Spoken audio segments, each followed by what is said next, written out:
Hello everyone, welcome to e-learning platform of Civil Engineering Department.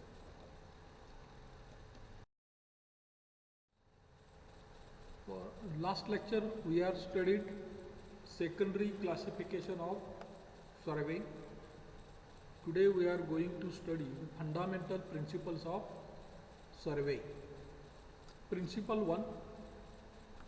The first principle of surveying is to work from whole to part or always work from whole to part. जो area आपण सर्वे करणार तो area hole area पहिल्यांदा सर्वे करायचा आणि मग त्याच्या आतील जे इंटरनल एरियाज असतील बरोबर त्याचा सर्वे करायचा. That is work from whole to part.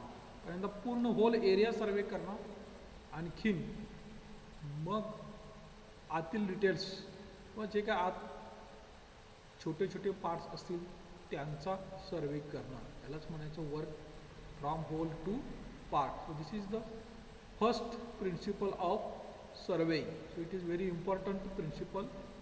Then next there is principle 2, locate a point by at least 2 measurements.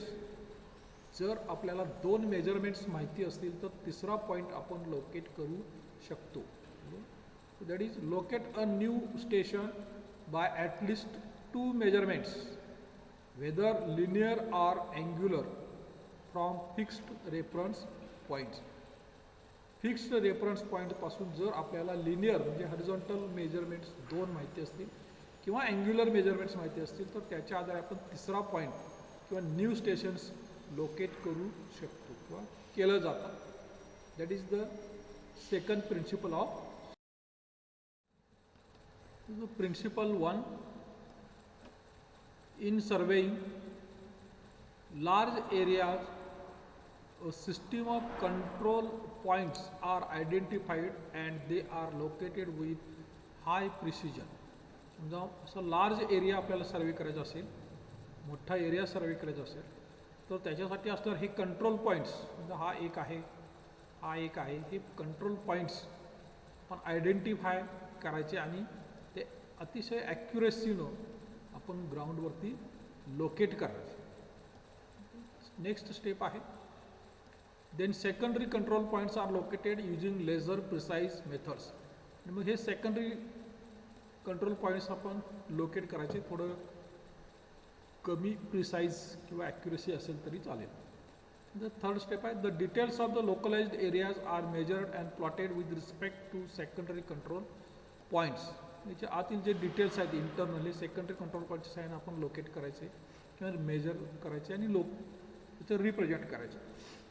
तर चौथी स्टेप आहे this is called working from whole to part. यालाच म्हणायचं working from whole to part. म्हणजे समजा ह्या स्केचमधला संपूर्ण area आपल्याला सर्वे करायचा आहे तर पहिल्यांदा ही बाउंड्रीचे पॉईंट्स लोकेट करणार ही बाउंड्रीचा एरिया आपण सर्वे करणार असा पूर्ण आउटर एरिया हा सर्वे केला जाईल म्हणजे पूर्ण होल एरिया सर्वे केला जाईल आणि त्याच्यानंतर हे इंटरनल पार्ट्स यांचा सर्वे केला जाईल. So that is work from whole to part.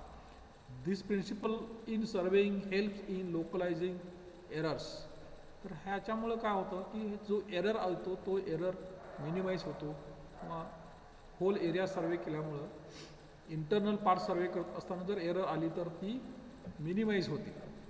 If the surveying is carried out by adding localised areas errors accumulated and may become unacceptable when large area is covered. जर आपण पहिल्यांदाच हे छोटे छोटे पार्टचा सर्वे केला आणि त्याच्यामध्ये जर एरर आली तर ती एरर ॲक्युमुलेट होते आणि संपूर्ण एरियावर त्याचा परिणाम होतो. म्हणून पहिल्यांदा होल एरिया सर्वे करायचं आणि नंतर मग त्या आतील इंटरनल पार्टचा सर्वे करायचं. This is the first principle of. In next principal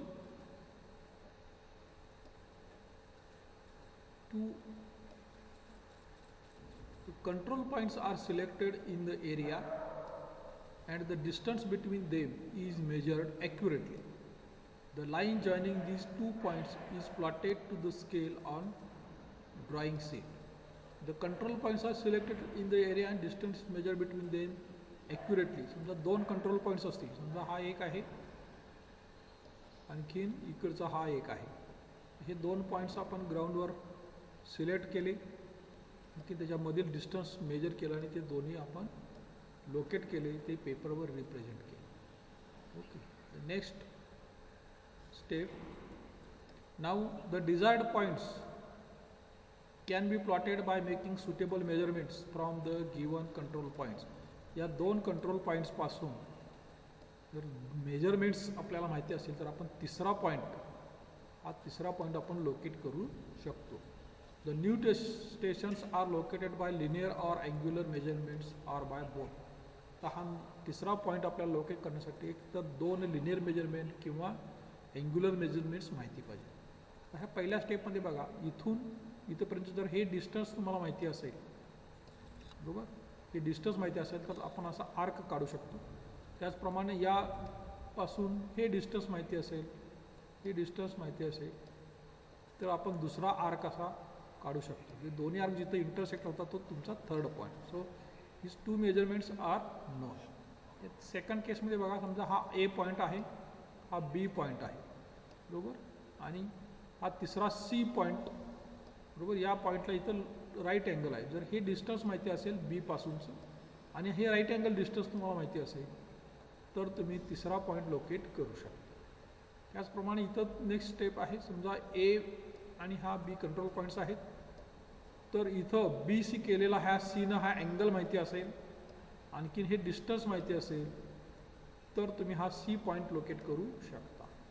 next आहे, समजा हा ए आहे, ए पासून हा सीचा हा अँगल तुम्हाला माहिती असेल, त्याचप्रमाणे बी पासून हा सीचा हा अँगल माहिती असेल, तर हे दोन अँगल टाकले तर ही लाईन तुम्हाला मिळेल अशी.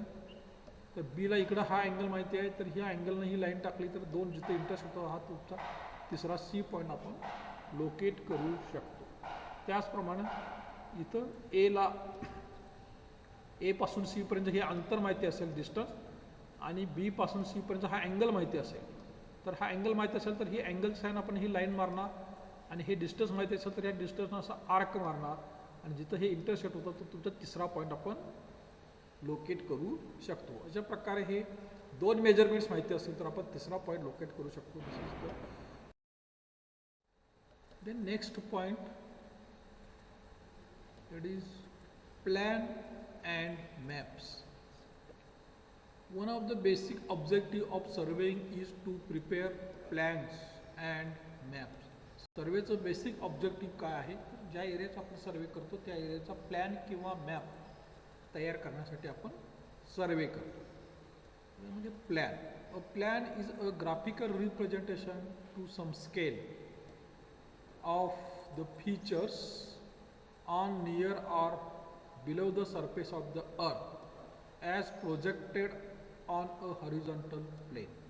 तर प्लॅन कशाला म्हणायचं? It is a graphical representation to some scale. एखाद्या स्केलला ही ग्राफिकल रिप्रेझेंटेशन असेल of the features on, near or below the surface of the earth सरफेसवरती किंवा अर्थ सरफेसच्या थोडं खाली जे काही फीचर्स असतील त्याचं ग्राफिकल रिप्रेझेंटेशन केलं जातं, बरोबर. प्रोजेक्ट आहे ना हॉरिझॉन्टल प्लेन, हे हॉरिझॉन्टल प्लेनमध्ये प्रोजेक्ट केले जातात, त्यालाच आपण प्लॅन म्हणणार. The horizontal plane is represented by plane of drawing sheets on which the plan is drawn to some scale. However, the surface of the earth is curved. It cannot be truly represented on plan without distortion. जर earth surface जरी curved आहे तरी सुद्धा तो आपण प्लॅनवरती दाखवत नाही किंवा ते कन्सिडर केलं जात नाही. In plane surveying the area involved are small. Plane सर्वेमध्ये जो काही एरिया आहे तो स्मॉल असतो. The earth surface may be considered as plane. Earth surface plane आहे असं कन्सिडर केलं जातं. And hence plan is constructed by orthographic projections. तर ऑर्थोग्राफिक प्रोजेक्शन्स दाखवून प्लॅन कन्स्ट्रक्ट केलं जातं. A plan is drawn on a relatively large scale. तर large स्केलला हे काढलं जातं. ज्याचं स्केल लार्ज असतं त्याला आपण प्लॅन म्हणतो. Then next that is maps. आपण प्लॅन म्हणजे काय पाहिलं, नंतर map. If the scale of the graphical projection on a horizontal plane is small जे स्केल आहे ते स्मॉल असेल, the plan is called a map, त्याला आपण मॅप म्हणणार. Thus the graphical presentation is called a plan if the scale is large. ज्यावेळी scale large असतं त्यावेळी आपण त्याला मॅप प्लॅन म्हणणार, आणखी स्मॉल असेल त्यावेळी मॅप म्हणणार. If the scale is called a map if the scale is small. On plan generally only horizontal distances and directions or angles are drawn. प्लॅनवरती हॉरिझॉन्टल डिस्टन्स किंवा अँगल्स मार्क केले असतात. On topographical map however the vertical distances are also represented by contour lines. बरोबर, topographical मॅपमध्ये contour लाईनच्या साह्यानं vertical distances सुद्धा represent केलं जातं. म्हणजे ज्या प्लॅनचं स्केल स्मॉल असेल त्याला आपण मॅप म्हणणार, ज्या प्लॅनचं स्केल लार्ज असेल त्याला आपण प्लॅन म्हणणार. या स्लाइडमध्ये तुम्ही पाहू शकता मॅप, पण मॅप ऑफ इंडिया म्हणतो, ज्याचं स्केल स्मॉल असतं. आणि इथं पूर्ण लार्ज एरिया हा सर्वे केला जातो.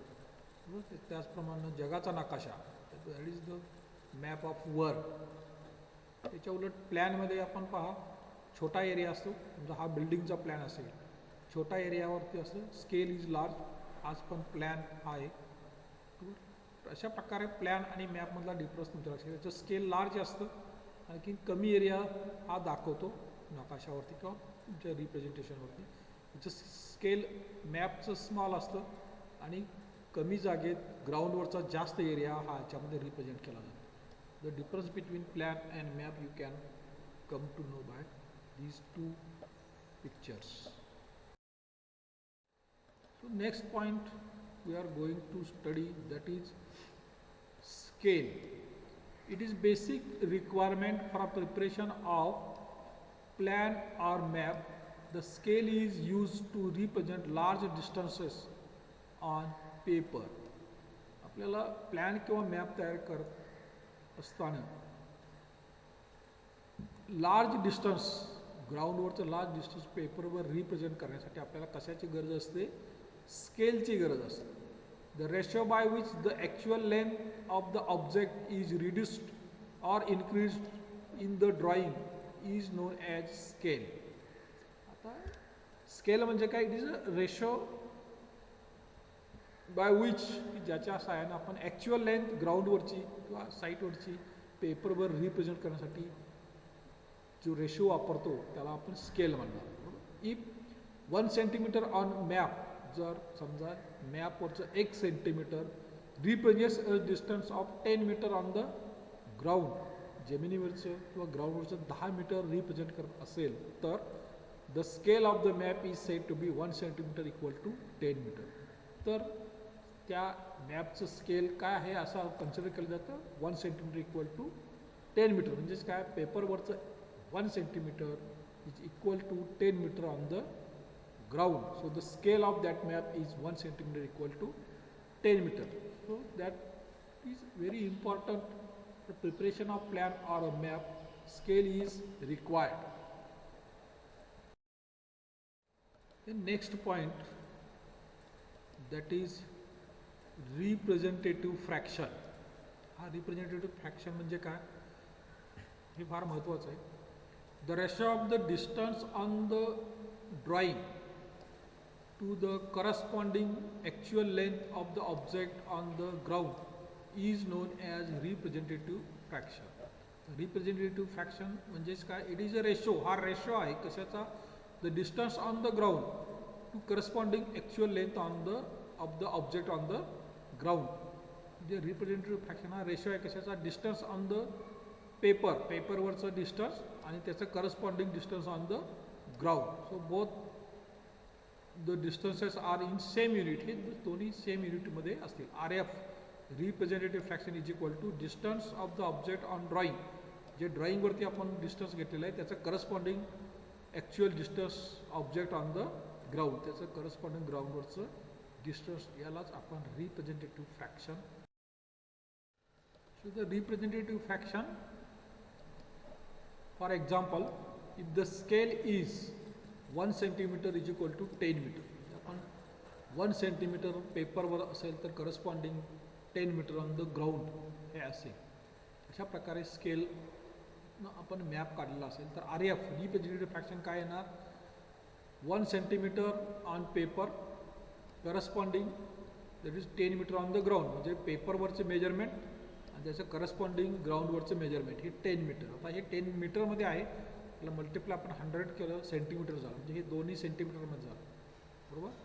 हा पण सेंटीमीटरमध्ये झालं आणि हे पण centimetre. So 1:1000. So R F is equal to 1:1000. It is a ratio of distance on paper on corresponding distance on the ground. या दोन्हीचा रेशो म्हणजेच आर एफ. हे दोन्हीला एक स्केल एकच असेल तर तो आपण आर एफ म्हणणार representative fraction 1:1000. The next example of RF representative fraction. For example, if the scale is 1 centimeter is equal to 100 meter, the scale map scale 1 centimeter पेपरवर तर त्याचं करस्पॉन्डिंग ग्राउंडवरचं मेजरमेंट किती असेल 100 metre. So R F is equal to 1 centimetre on paper corresponding 100 meter on ground त्याला multiply 100 केलं. so both are in centimeters. so 1:10,000 that is the 1:10,000 is the RF of that particular map. Again next example of RF representative fraction. For example, if the scale is 1 centimeter is equal to 1000 metre और 1 kilometre. पेपरवरचं 1 centimetre असेल तर ग्राउंडवरचं किती आहे 1 kilometre हा scale आहे. त्याचा R F काय असेल पेपरवरचं मेजरमेंट डिवाइड बाय ग्राउंडवरचं measurement. So 1 centimetre on paper. So corresponding ग्राउंडवरचं किती येणार 1 किलोमीटर. त्याला मल्टिप्लाय 1000 केलं हे मीटरमध्ये झालं. परत त्याला मल्टिप्लाय 100 केलं. So it is centimetre. So both are in centimeters. So this RF is 1:1 lakh. 1:1 lakh is the RF. The next point that is scale and its types. The following are two types of scales are used. आपण generally ही दोन टाईपचे scales वापरतो. त्यामध्ये पहिलं आहे plain scale आणि second आहे diagonal. In plane scale, the plane scale is most commonly used in maps to represent two consecutive units. Plane scale हे कोणतेही दोन consecutive units मेजर करण्यासाठी वापरलं जातं. A unit and its sub units. बरोबर. This scale is not drawn like ordinary foot rule. Foot रूलमध्ये हे केलं जात नाही. If the scale is 1:40 is to drawn, the markings are not like 4 meter, 8 meter, 12 meter, etc. at every 1 centimeter distance. अशा प्रकारे हे scale केलं जातं. 1 सेंटीमीटर बरोबर समजा 10 मीटर, हे 20 मीटर, 30 मीटर, 40 मीटर. अशा प्रकारे 1 सेंटीमीटर म्हणजे 10 मीटरचं मार्किंग केलं असतं. आणि परत इथं 1 सेंटीमीटरचे परत एक 1 metre, 2 metre, 3 metre, 4 metre, 5 metre. अशा प्रकारे हे 10 मीटरपर्यंत इकडं मार्किंग केलेलं असतं. म्हणजे समजा आपल्याला 41 मीटर पाहिजे असेल तर इथून 10, 20, 30, 40 आणि 50. 40 म्हणजे हे 40 झालं मीटर आणि त्याच्या पुढचं आहे 1 मीटर. अशा प्रकारे इथं 2 युनिटमध्ये हे मेजर केलं जातं मीटर आणि centimetre. Next that is diagonal scale. In plane scale only units and tenths can be shown. Plane स्केलमध्ये युनिट आणि त्याचं टेन्थ म्हणजे मीटर आणि डेसिमीटर 10 सेंटीमीटर आपण मार्क करतो बरोबर. Whereas in diagonal scale, पण डायगोनल स्केलमध्ये काय होतं it is possible to show unit, tens and hundreds म्हणजे 3 डिजिटपर्यंत आपण मेजर करू शकतो. मीटर्स, डेसिमीटर आणि सेंटीमीटर असे 3 units. The units and tens are shown in same manner as in plane scale. Plane स्केलमध्ये जसं दाखवलं तसं युनिट आणि टेन दाखवलं जातं. तर हे डायगोनल स्केलमध्ये आपण साधारण 3 डिजिट्समध्ये मेजरमेंट्स घेऊ शकतो किंवा Diagonal scale, you can see here diagonal scale. Okay, figure shows the construction of diagonal scale with RF 1:5000. The distance म्हणजे आपल्याला हे डिस्टन्स ग्राउंड इथं दाखवायचं आहे 62.6 मीटर. म्हणजे हे 3 डिजिटमध्ये तुमचं रीडिंग येणार. एक 60 मीटर, त्यानंतर 2 मीटर आणि 0.6 मीटर, बरोबर. म्हणजे इथं बघा, इथून 0 पासून हे 60 पर्यंत. So this is 60 metre. त्यानंतर वरचं 2, इथून हे 1 and 2, हे 2 मीटर तुमचं इथं आलं. म्हणजे टोटल झालं 62 मीटर. आणि वरचं 0.6 मीटर म्हणजे हे इथं वर्टिकल आलं. दिस इज 1 2 3 4 5 आणि 6. सो इथून इथंपर्यंत. सो दिस इज 62.6 मीटर हे डिस्टन्स इथून इथंपर्यंत. अशा प्रकारे इथं मीटर, त्यानंतर डेसिमीटर आणि सेंटीमीटर हे रिप्रेझेंट केलं जातं. 3 युनिट्स आपल्याला या स्केलमध्ये दाखवली जातात. That is the diagonal scale. हे डायगोनल स्केल कसं कन्स्ट्रक्ट केलं जातं याच्यावरती एक वेगळा व्हिडिओ मी अपलोड कर. या ठिकाणी आपला पहिला चॅप्टर युनिट नंबर 1 संपतो आहे. थँक्यू.